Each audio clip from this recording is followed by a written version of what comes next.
1, go.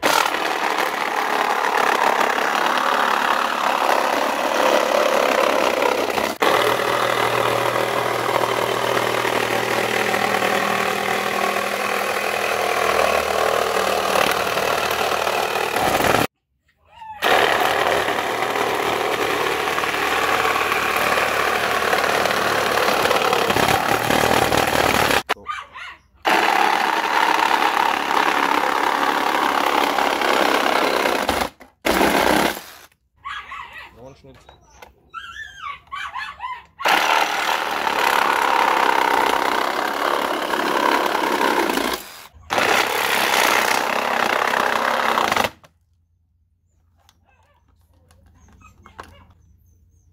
Zack, 2, 1, go.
Für die Größe empfehle ich nicht, es sind so viele Vibrationen, das tut nicht gut.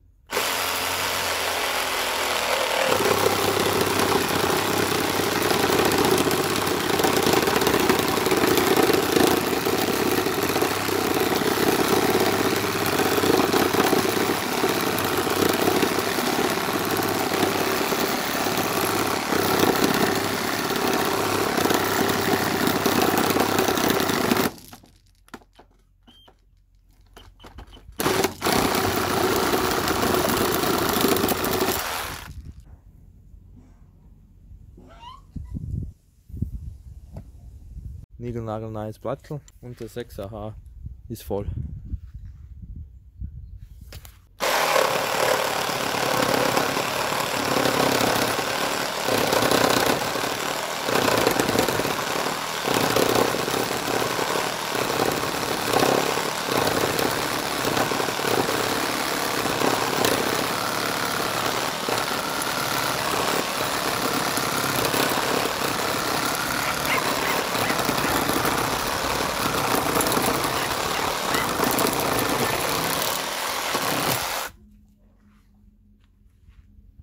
Jetzt haben wir genau 3 Nageln rein.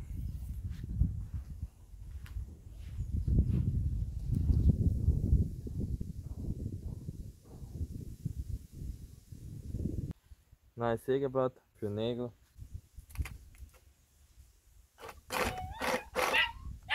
3, 2, 1, go.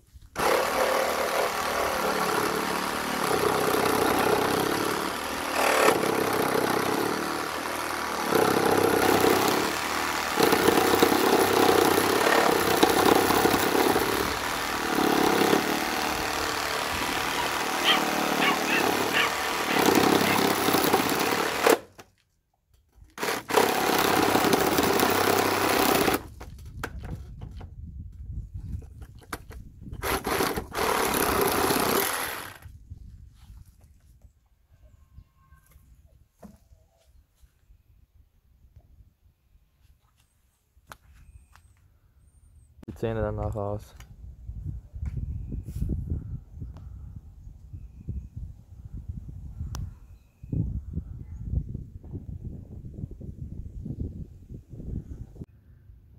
Da seien sie. Da sollte einer sein. Da und da, das sieht man leicht. Aber das sind 3 Stück.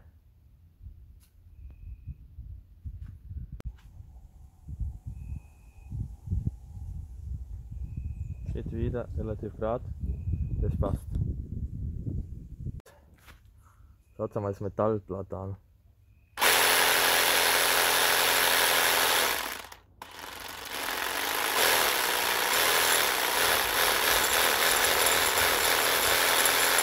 Das geht gar nicht. Seht ihr, maximale Schnitttiefe 100 mm in Holz und 6 in Stahl. Stahl schauen wir uns gleich an, aber Holz, das war schon am Limit. Das merkt man schon an den Vibrationen. Das macht keinen Spaß. Also sagen, für solche Sachen ist er nicht geeignet. Kann man schon machen, aber wenn man öfter solche größeren, dickeren Balken hat, dann wahrscheinlich zur Brushless-Variante greifen oder ein anderes Modell nehmen. Das ist ein Ansteigermodell. Ist etwas warm geworden, aber nicht zu viel.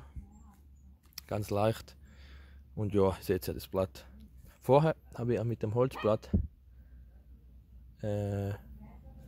Nägel gehabt. Seht ihr den? Der ist schon teilweise weg.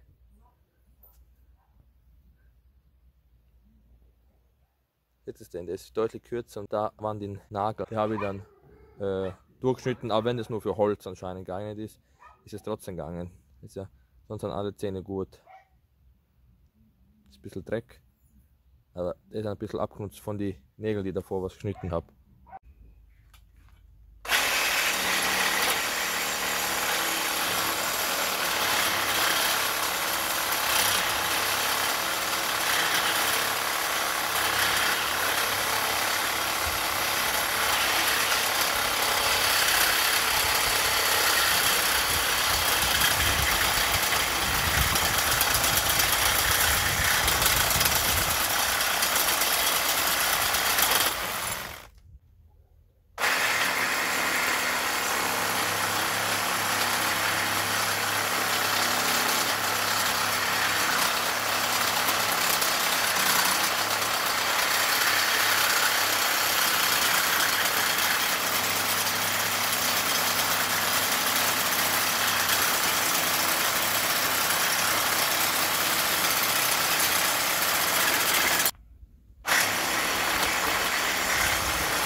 So, kommen wir mal zu den Zeiten, den 19,575 Sekunden, dann die Durchschnittszeit von den 4 verschiedenen Sachen, die wir gemacht haben. Einmal die Stange da geschnitten, das Rohr geschnitten, den Holzbalken geschnitten und das eine Brettel haben wir geschnitten. Das heißt, die beste Zeit von jedem habe ich genommen, zusammengezählt und durch 4 dividiert und so ist die Zeit rausgekommen, 19,575 Sekunden. So, schauen wir uns die Drehzahl an.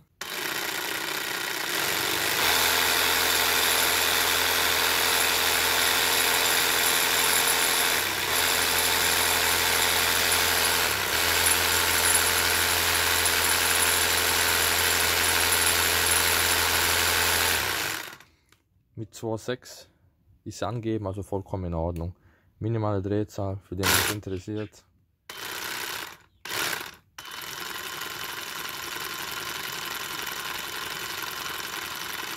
Okay.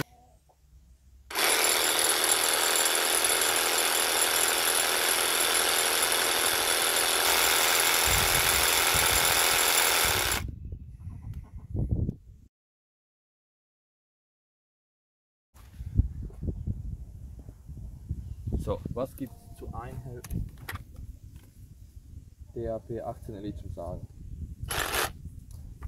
Der kostet im Netz ab 50 €. Fängt der an.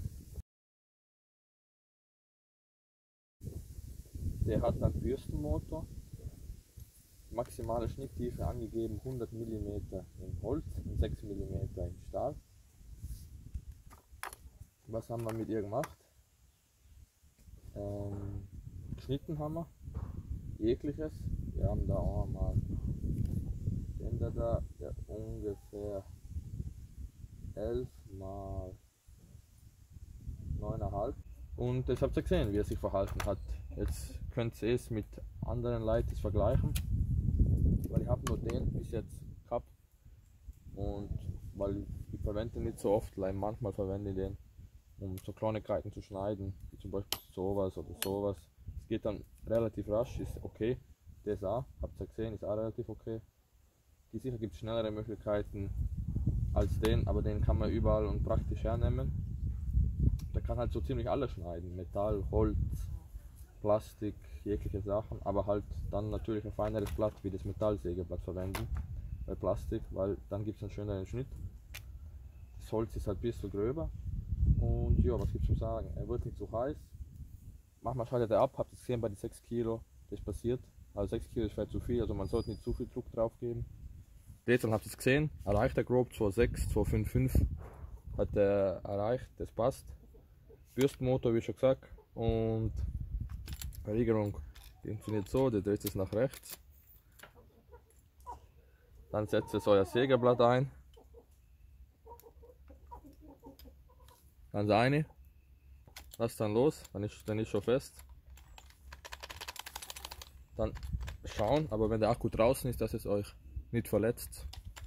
Schauen, ob es funktioniert. Und ja, und den Riegel tut ihr dann so. Könnt dann einfach außer so drehen und dann einfach außer schütteln und dann ein anderes Blatt rein tun.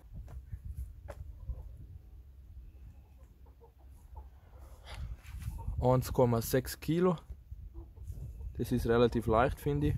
Und dann, wenn es den 6er H auch tut, dann wiegt er halt nochmal 1 Kilo mehr. Alle Schnitte habe ich mit dem 6er H gemacht. Oder jetzt die letzten ein paar. Das 6er hat er verbraucht. Das ist ungefähr wisst, wie viel Schnitte es schafft. Wie lang ist denn der eigentlich? Insgesamt ist er mit Schiene, mit der kürzesten 37 cm lang. 36 sowas. 36. Ja, die Schiene ist verstellbar. Da habt ihr es an Entriegelungsknopf und dann Verriegelungsknopf. Sieht, so ist er offen. Verriegeln, die kürzeste Position. Dann, was gibt es noch zu sagen? Verriegelung, Entriegelung, dann habt ihr da so Sicherheitstasten. Also den kann man nicht bedienen, ohne dass man die entweder von links nach rechts oder von rechts nach links betätigt. Deswegen habt ihr jetzt gesehen, 36 cm. So, liegt gut, eigentlich relativ in der Hand. 13 cm, 14 ist er hoch ohne Akku. Wiegen tut er. Könnt ihr es einstellen. Meistens ganz nach hinten und dann ist die Schiene verriegelt. So, Akku hat. Dann ist die Schiene verriegelt. Und dann könnt ihr es wieder so die Stufe finden.